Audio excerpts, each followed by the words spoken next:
Assalamu alaikum dear students. As you know that the syllabus for medical and dental colleges examination has been changed drastically and so many new things have been added into it. So you people are passing through some confusions कि हम किस तरह जो है वो इस course को cover करेंगे और बहुत ज़्यादा स्टूडेंट्स ये डिमांड कर रहे थे कि सर अगर आप टेंसेस जो कि आप लोग के नए सिलेबस में इंक्लूडेड है उस पर स्पॉटिंग द एरर या एरर डिटेक्शन पे वीडियो बनाए तो हमारा ये मसला हल हो जाएगा। तो आज हमने ये सीरीज स्टार्ट की है जिसमें हम टेंसेस में स्पॉटिंग द एरर वाला काम करेंगे। इसमें हम एरर को डिटेक्ट करेंगे और हम देखेंगे कि इसमें कहाँ कहाँ पर मिस्टेक्स है और इसके ज़रिए से आप अपने टेंसेस का जो मसला है वो हल कर सकेंगे। आपने यहाँ पर ये सिर्फ नहीं देखना है कि हम यहाँ पर कौन से मिस्टेक को ठीक करते हैं। अगर हम इस सेंटेंस में किसी पॉइंट को मिस्टेक कंसिडर कर रहे हैं so try to understand it students के उसके पीछे एक रूल है और उस रूल को आपने क्या करना है, समझना है। तो एक दफ़ा अगर आप उस रूल को समझ जाएंगे तो आई एश्योर यू कि फिर आप मिस्टेक्स को बड़े आसानी से आइडेंटिफाई कर सकेंगे। So let us have discussion on these 5 sentences. Scientist say that the earth went around the सन।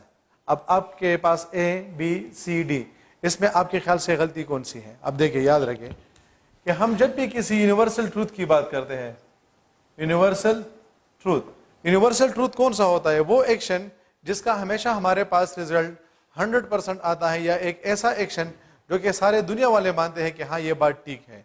तो जब आप अब ये सारी दुनिया मानती है कि हमारे पास ये जो अर्थ है ये सन के जो है वो इर्द गिर्द घूमता फिरता है, तो इस वजह से हम इसे यूनिवर्सल ट्रूथ कहेंगे। तो जब भी आपके पास यूनिवर्सल ट्रूथ आएगा आप हमेशा इसके लिए प्रेजेंट इंडेफिनिट टेंस को यूज करते हैं। प्रेजेंट इंडेफिनिट टेंस का मतलब होता है कि हम वर्ब का फर्स्ट फॉर्म लगाते हैं, अगर वो सिंगुलर हो तो फिर हम उसके साथ एस या ई एस का एडिशन भी कर लेते हैं। तो हमारे पास यहाँ पर वेंट आया है, went is second form of the verb और second form of the verb हमारे पास पास्ट इंडेफिनिट में आता है, जबकि यूनिवर्सल ट्रूथ के लिए हम पास्ट इंडेफिनिट को नहीं बल्कि हम उसके लिए प्रेजेंट इंडेफिनिट टेंस को यूज करते हैं। तो इस वजह से हम कहते हैं कि द अर्थ गोस, गो हमारे पास वेंट का फर्स्ट फॉर्म है और चूंकि ये हमारे पास जो है वो अर्थ हमारे पास सिंगुलर है, इस वजह से हमने इसके साथ एस या ई एस का एडिशन करना है। तो हमारे पास आ जाएगा scientist say the earth goes around the sun. अच्छा, यहाँ पर ये पॉइंट भी देखिए, यहाँ पर हमारे पास आया है द अर्थ।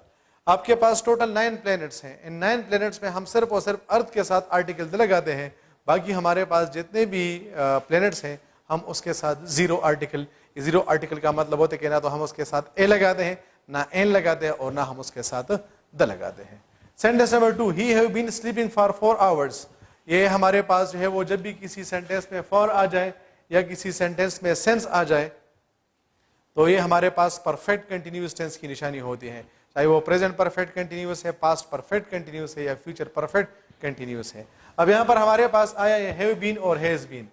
याद रखिए कि हैज बीन को हम यूज करते हैं सिंगुलर के साथ, जबकि हैव बीन को हम यूज करते हैं प्लूरल के साथ। यहाँ पर ही हमारे पास आया है, ही हमारे पास क्या है? ये हमारे पास सिंगुलर है, इस वजह से यहाँ पर हैव नहीं आएगा बल्कि यहाँ पर आएगा has been, that he has been sleeping for 4 hours.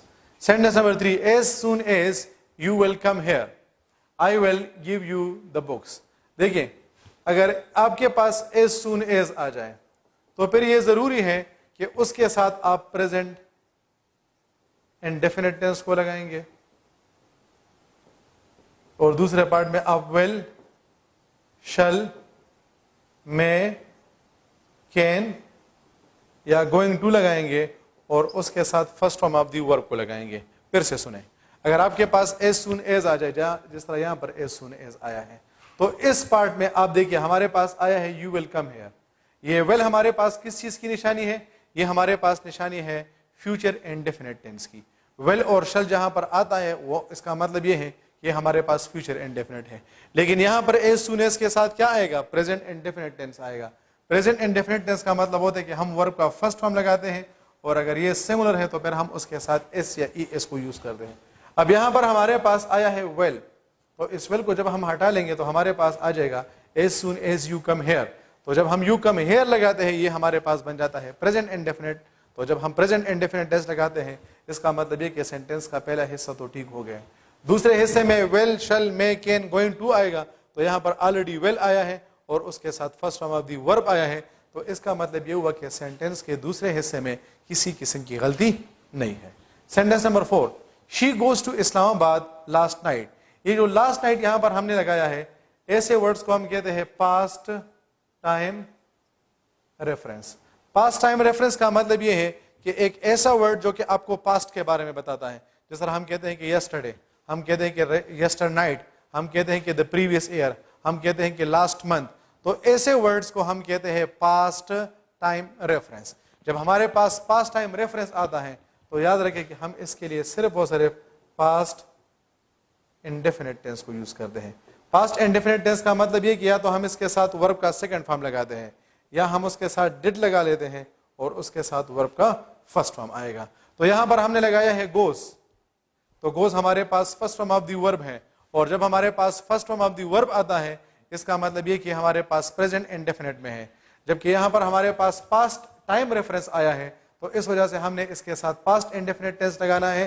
तो गो का हमारे पास सेकंड फॉर्म है वेंट, तो हमारे पास आ जाएगा she went to Islamabad last night. इस तरह हमारे पास ये सेंटेंस ठीक हो जाएगा। Sentence number 5 is a bit complex sentence और इंपॉर्टेंट भी है, क्योंकि ये वाले जो सेंटेंसेस होते हैं ये बहुत ज्यादा रिपीट होते हैं। देखिए ये हमारे पास क्या है, ये हमारे पास है प्रेजेंट, और ये सारे का सारा हमारे पास क्या है, ये हमारे पास है पास्ट, और ये भी हमारे पास है पास्ट। अब पास्ट में हमारे पास दो एक्शंस हुए हैं, एक टीचर ने क्लास को छोड़ा है और दूसरा मैं क्या है, मैं वहां तक पहुंचा हूं। अब पहले टीचर गए हैं या पहले मैं पहुंचा हूं, पहले टीचर गए हैं, तो जो काम पहले हुआ है हम उसके लिए लगाते हैं पास्ट परफेक्ट, और जो काम बाद में हुआ है हम उसके लिए लगाते हैं पास्ट इंडेफिनिट। या अगर इसको हम और भी सिंप्लीफाई करें तो इसका मतलब यह है कि अगर सेंटेंस के एक हिस्से में हेड आ जाए और उसके साथ third form of the verb आ जाए तो दूसरे हिस्से में क्या आएगा, second form of the verb आएगा। फिर से सुने, अगर सेंटेंस के एक हिस्से में हेड आ जाए और उसके साथ third form of the verb आ जाए तो दूसरे हिस्से में आपके पास फिर हेड और third form of the verb दोबारा से नहीं आएगा, बल्कि दूसरे हिस्से में फिर आपके पास second form of the verb आएगा। अब देखिए द टीचर हेड हमारे पास आया है, लिफ्ट हमारे पास आया है, हेड हमारे पास, लिफ्ट हमारे पास, third form of the verb, तो दूसरे हिस्से में क्या आना चाहिए, second form of the verb आना चाहिए। तो हम इस हेड को हटा लेंगे तो अराइव का हमारे पास सेकंड फॉर्म है अराइव, तो हमारे पास आ जाएगा the teacher had lift the class before I arrive. तो ये आज के जो सेंटेंसेस स्ट्रक्चर नंबर 1 में हमने हल किए हैं ये थोड़े से सिंपल सेंटेंसेस थे।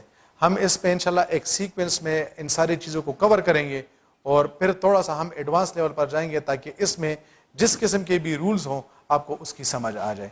इन केस ऑफ एनी क्वेश्चन और any queries you should feel free to ask your question through comment, and you can also email me your questions and I'll try my level best to answer them in the best possible manner. Till then, take care of yourself. Goodbye.